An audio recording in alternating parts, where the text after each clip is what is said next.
राजा दशरथ ने जाकर के अपने गुरुदेव भगवान वशिष्ठ जी से कहा कि गुरुदेव कोई सुंदर मुहूर्त निकालें जिसमें हम राम का राज्याभिषेक कर दें।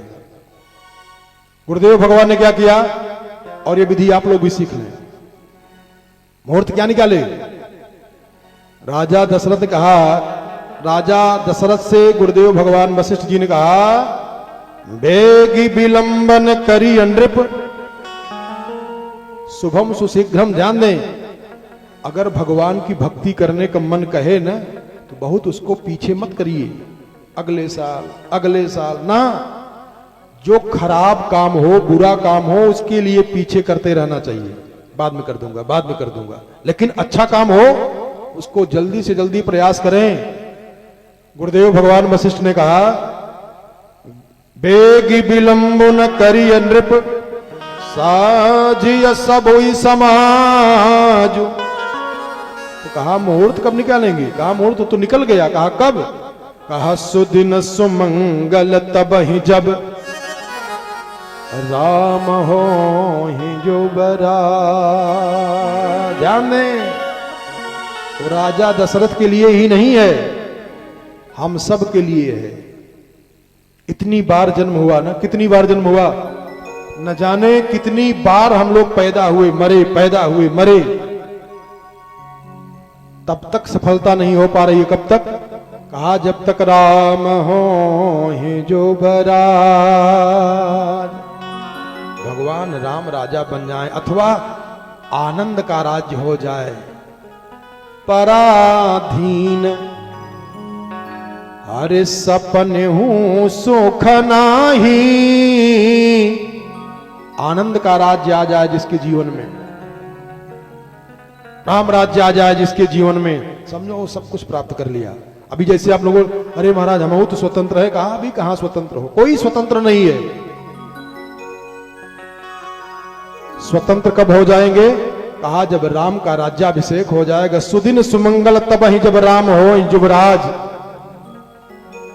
आनंद का राज्य हो जाए। और तब बहुत प्रसन्न हुए। राजा दशरथ ने मंत्रियों संत्रियों को कहा कि सजावट करिए, तैयारी करिए। अब तैयारी होने लगी। जितने भी मांगलिक सजावट हैं, आम के वृक्ष का जो पल्लव है उसको पताका, ध्वज, तोरण, ये सब कुछ सजाना शुरू कर दिया। और इधर कहते हैं कि भगवान राम को पता चल गया, थोड़ा सा इशारा कर दूं, समझ लो आप लोग भी। भगवान राम को पता चला कि आपका राज्याभिषेक होने वाला है। तो भगवान राम और सीता एक साथ बैठे हुए हैं, विचार कर रहे हैं। और राम जी के आंख में आंसू आ गए। और ज्यों भगवान के आंख में आंसू आए तो भगवान ने अपने आंख के आंसू को पोंछ लिया। और जब सीता जी की तरफ देखा तो सीता जी की भी आंख से आंसू गिर रहे हैं। तो भगवान ने कहा जानकी जी से कि सीता जी, क्यों आपके आंख से आंसू क्यों गिर रहे हैं? तो सीता जी ने कहा कि आप जल्दी से अपने आंख के आंसू को पोंछ लिए, तो इसका मतलब कि आपके आंख से आंसू नहीं गिरे हैं। आपके आंख से आंसू क्यों गिरे हैं? तो भगवान ने कहा हमको भरत भैया की याद आ रही है। और ज्यों दोनों राम और सीता के आंख में आंसू आए हैं, उसी समय पे ध्यान दें, उसी समय पे बोले राम सीय तन सगुन जनाए। शुभ सूचना हो रही है। राम सीय तन सगुन जनाए। सगुन का मतलब भगवान राम की दाहिनी आंख फड़क रही है, बाया भुजा फड़क रहा है, दाहिना भुजा फड़क रहा है। भगवान राम का दाहिनी आंख फड़क रही है, दाहिना पैर फड़क रहा है। पुरुष का अगर दाहिना अंग फड़के तो जानो शुभ है, और स्त्रियों का अगर बायां अंग फड़के तो जानो शुभ है। राम जी का दायां अंग फड़क रहा है और जानकी जी का बायां अंग फड़क रहा है। तो बोले राम सीय तन अरे सगुन जनाए। और फर कहीं मंगल अंग सुहाए। मंगल होने वाला है लेकिन आंख में आंसू आ रहे हैं। बोले पुलकी सप्रेम, सीता जी की आंख से बार बार आंसू आ जा रहे हैं, पोंछ ले रही हैं। राम जी की आंख में आंसू आ रहे हैं, पोंछ ले रहे हैं। क्यों? तो कहा कि पुलकी सप्रेम हरि परस पर कहीं, भरत आगमनु सूचक है।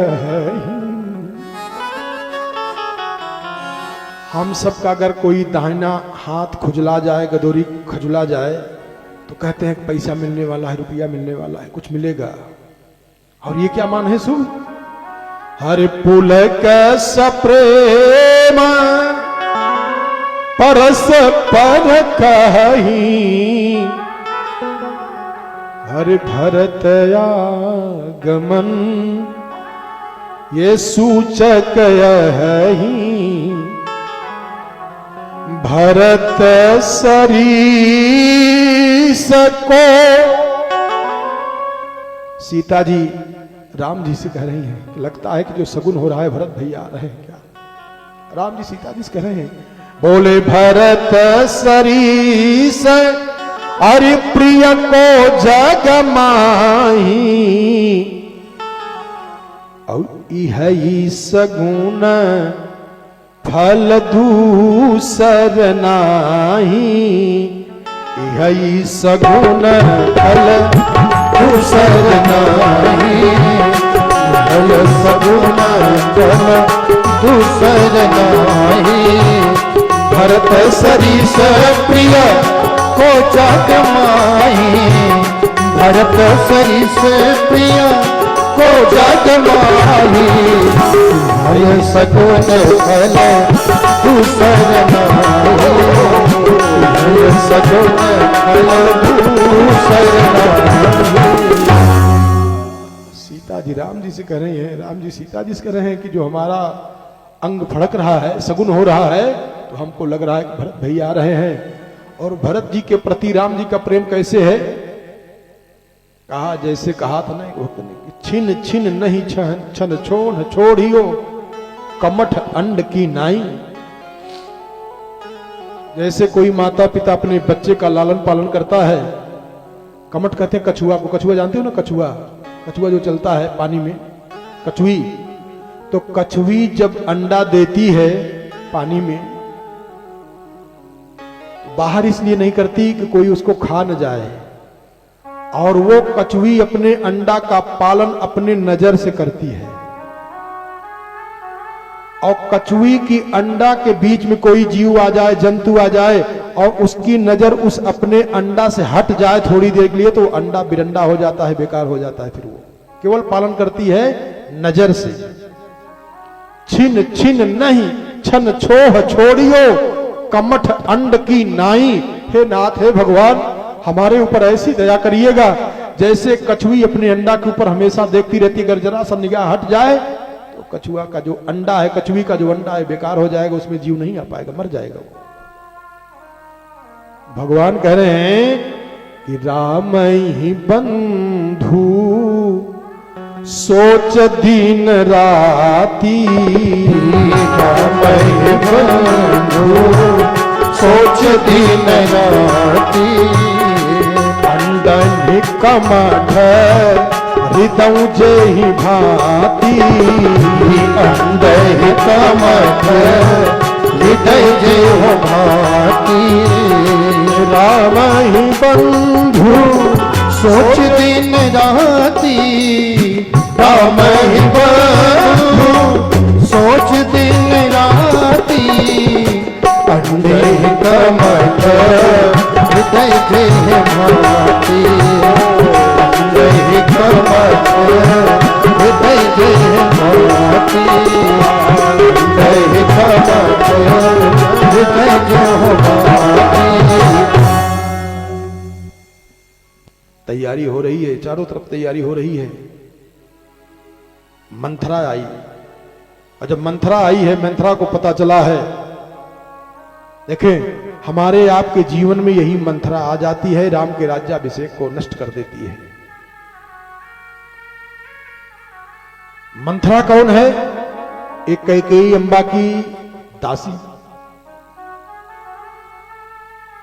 मंथरा ने देखा, और मंथरा की बुद्धि बता दे रहा हूं, मंथरा केवल कैकेयी की दासी नहीं है। हमारे आपके जीवन में मंथरा छिप करके अप्रत्यक्ष रूप से घूम रही है, और बिना कथा सुने वो मंथरा आती है और आपके जीवन के जो आनंद का राज्य है, उस आनंद के राज्य को नष्ट कर देती है।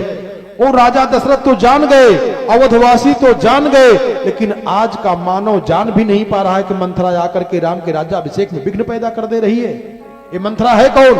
ये जितने लोग बैठे हो, सबके जीवन में मंथरा आई है, छिपी हुई है, अप्रत्यक्ष रूप से लुकी हुई है, छिपी हुई है। इसलिए कथा सुनना जाता है, इसलिए आयोजन किया जाता है कि चोर को पकड़ा देगी कथा, कहे ये मंथरा, भगाओ इसको, निकालो। और अगर यही मंथरा को नहीं निकाले तो परिवार अलग बिलग थलग हो जाता है, दुख का बीजारोपण हो जाता है, सब पूरा जीवन दुखी हो जाता है।